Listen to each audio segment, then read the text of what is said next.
Coach, do you run a lot of wide zone? Yeah, this year we only had two running plays. We ran counter and outside zone or wide zone, yeah. And the way we did it was we looked at what the defensive ends were doing. If they were, because we were such a counter team that when the ends would start closing real hard on us, then we would just run outside zone. And I'll show you what I'm talking about here in a second. Here, hold on.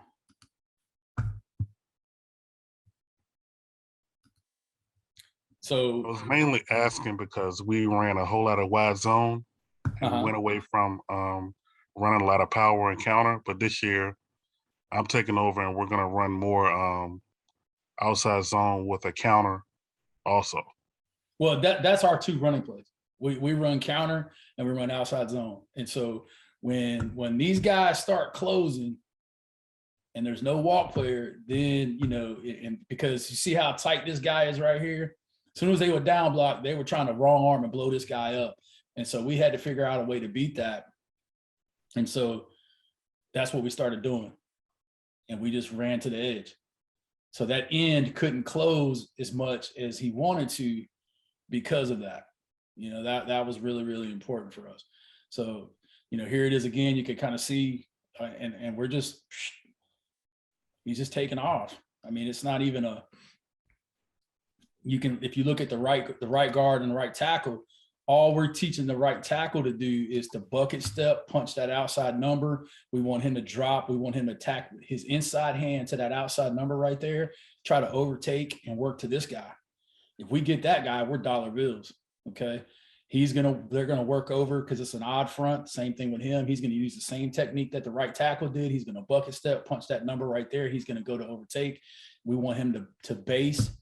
And this is something we didn't do a whole lot of, but this is what we wanted to do. See that post right there, that little slant. So if you base with that left tackle, then you can throw that slant. And that's how you get your RPO out of it. But you can just see those guys were closing so hard. We actually did the same thing. We ran the stick and slant RPO with that. Yeah. And it ended up giving us a 4 to 5 man box all the time because they were scared of the stick. Yeah, I mean, and that's why your quick game, if you get good at those concepts and you just practice that quick game in there, you can tell your quarterback, hey, look, RPO that. And nobody else really knows it's an RPO except for the quarterback in the slot. Everybody else is just blocking like they should be blocking here. But you can just kind of see, I mean, look at that end close. I mean, he's fighting that thing hard because he knows we're going to counter him to death. And here we are. We're just running out of 3-by-1. We get two guys in the way, and boom. It was just a big play for us. And here's a really good look at it. And so what we tell them is we want you to run to color. So we want you to run at C and then put your foot in the ground. And he got better at it. And Coach Salas will tell you himself, he don't call outside zone enough. He's a counter man. He loves counter. But yeah, we ran quite a bit of that stuff. Like when I first learned the air raid, and I was talking to the coach from California, I went out to California in 2009, I think it was, and I met Brian Hamilton when he was up at Concord, and he won a state championship out there, and all he ran was counter and outside zone. Great combination. Thank you, Coach. Yeah, man. Anybody else? Anything else? Anything cool?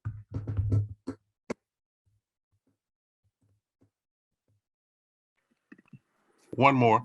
Sure. All right. Look, we run mesh all the time, but we always run it out of bunch. How do you run it out of the regular 2x2? Well, you can run it several different ways. This year we've gotten to where we run it more like this, the Cougar version. and we're going to run the 2 outs and the 2 inside guys going. That's kind of our the way we run it right now. In the past, I've always ran it old school like this.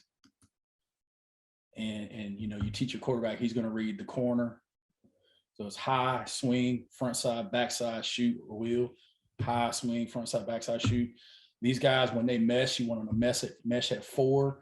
If they read man coverage, they climb at 45-degree angles. And you know, it's mesh is a high dollar play now. My first year running the air raid, we didn't run mesh at all because it takes a lot of practice. You got to practice it every day. But it's the best play in football. No the first thing we practice in our routes on air is mesh. But we usually go corner, play side mesh, then swing. Yeah, see, I think the running back is the best player on your team most of the time. So I want him to be number 2.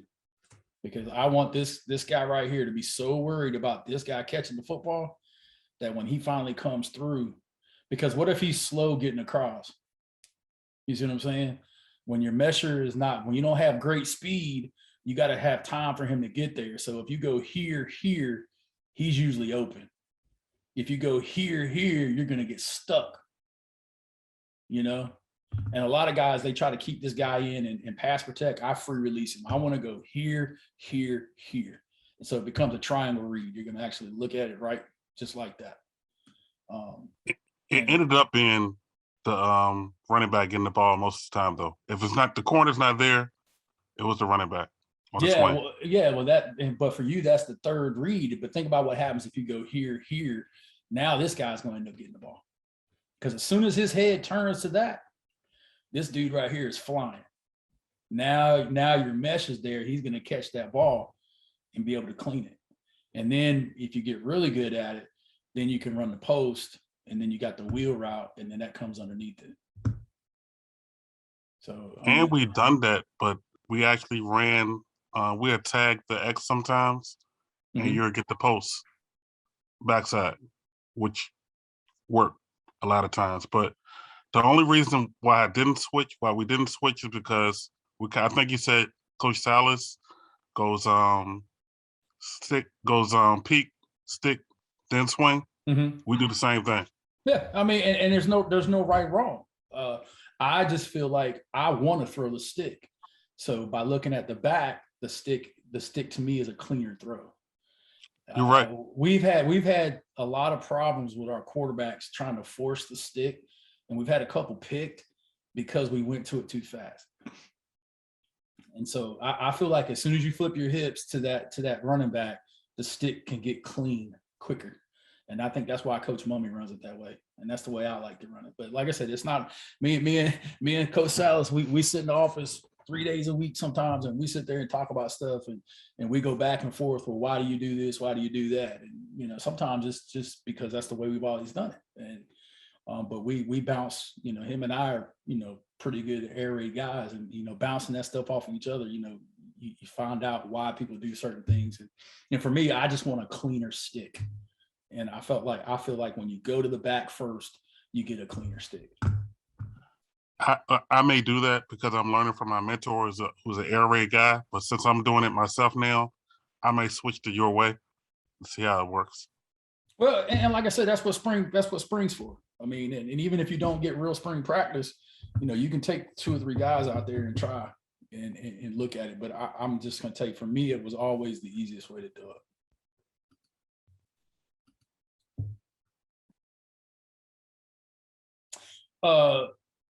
Coach, period, it is. And what we tell our quarterback when we run Cougar is pick the out that you like and then tell the running back which one it is. Okay, so he's going to pre-snap that. And if he likes the one on the right, he's going to send the back to the right. If he likes the one on the left, he's going to send the back to the left. I can tell you right now, Leach doesn't do that. If he throws left, he just throws left. But I want the running back. I still want to go high swing mesh. But yeah, we tell our running back which way to go on that.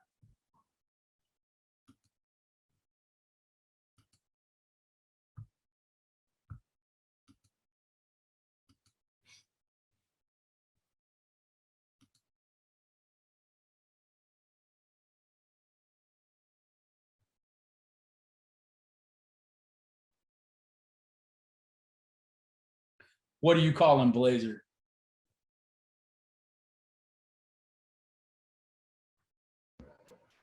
So in the air raid certification course, Hal, when he was going over 92 mesh, he said that that Blazer play was open most of the time with that dig route. I think the Z. Oh yeah, a lot of people call that pyramid. Okay. Let's see if I don't know if I have any cuts of it, but I got the drawing. If not, I can show you the drawing. So basically, like snake is similar to snake as well, but basically what happens is you're taking this route here, and this guy is coming here. Okay. Yeah. So you're almost reading it from here to here. Because they're so used to him taking off. They see this guy coming inside. He's running this corner. This guy normally comes out here and goes there. He's running that 10-yard in. Oh, you know what it was? I think he did it out of empty. Yeah. And he had the two inside guys running like to the front pylon on each side. So he had something over the top and something coming underneath. Yeah, and it could be snake as well. Like you can see here, this is Leach running snake. You see that dig right there. This is kind of what you're talking about. And this is where it kind of gets iffy. I mean, and I ain't picking on Coach Mumme because he invented this shit. He can call whatever he wants to call it. But you see the snake right there. That's it. Yep. Yeah, that's snake. All right. So Leach calls it snake. So basically, they're running a little corner route. He's running a dig. He becomes the number 3 dude, and yeah, it is open. It's open quite a bit.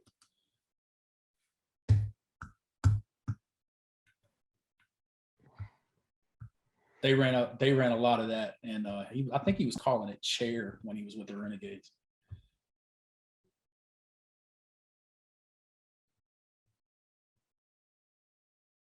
Anybody got anything else? Hey, Coach, just real quick. Sure. You talked about, learning the numbers and all that. Do you feel like everyone kind of just switches them a little bit, like, 618 for stick, and then I believe you had it down at, what was it, 64, 65? That's what I did. I did it for simplicity. I'm more talking about like 92 and 95. Oh, okay. You know what I'm saying? More like the drop back stuff. Because I mean, just like when Coach asked that question a second ago, Blazer, like what is it? And I think they started calling it Blazer because that's where they were down in Belhaven. But it just depends. Now I can tell you this: I spent 3 days with Coach Mumme and them down at the XFL right before they shut down, and they changed the name of everything. The only thing that was 92 was 92. Everything else, they let the quarterback, whatever he called it, wherever he was at before. So, I mean, it's just one of those things where it just depends. But I try to tell people to stay as normal, quote unquote, normal as possible, so that when you start having conversations with guys, you're not having to translate, if that makes sense. My daughter's fluent in Spanish, and I know enough Spanish to get in trouble. So basically, they say you're not fluent until you start speaking in it, like thinking in Spanish. And, she can think in Spanish. Like me, I think in English, then I translate it to Spanish. And then by the time I get ready to talk, I forgot what I was going to say. But, this is kind of how that works. What else? Anything else? Hopefully you guys got something out of this. Like I said, I'll give you a copy of all the 2020 playbook, and I'll give you a copy of the videos and everything. You'll have all of it. And then you, as always, man, you can hit me up on Twitter or anything like that, and I'll be more than happy to sit in and help with you. Matter of fact, like I gotta. Coach, real quick, I know you talked about not changing things up just for the holy grail of it, I guess I would call it. But, we ran this offense in college, and we changed a lot of the mesh stuff up just for like hand signals. So what I mean by that is like if we called, for us, if we called mesh and we wanted to run it traditional way, we would just throw up a 7 because the 7 route is in our route tree. Sure. So our mesh is based off of our route tree. I don't know if that's the right deal to do it, but that's if it works for you, it is. But I'll give you one better than that, Coach.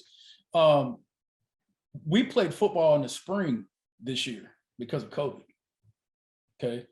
Coach Salas says this year is the best year of ever because we had 2 football seasons in the same year.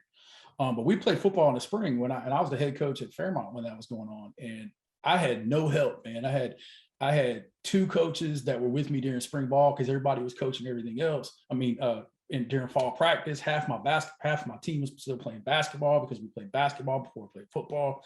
So it was crazy. We actually ran 10 plays and we used 1, 2, 3, 4, 5. Like if we put 3 fingers out to the right, then that was stick. We put 4 fingers out to the left, that was corner. So we changed everything this spring because we didn't have time. So sometimes you have to do that. But I do think that if you're going to go into a room, you need to be able to talk. You need to be able to talk with folks and do some stuff. So there's that. But I mean, even if you watch them on TV, you can see, Mummy, anytime they go to the head, that's 90, 92. But like Lincoln is the, forearm, it's forearm too. So, I mean, they change it all the time. If you talk to Longo, his signals are crazy. Like they do all kind of stuff and it's just one thing. Like that might be mesh this year. And then he'll change it to that next year. They change it all the time. So, that part of it, I think you got to do what's simple for you. I mean, how you signal it, I don't think needs to be as universal as just kind of what you talk about. Gotcha. Thanks. Yep.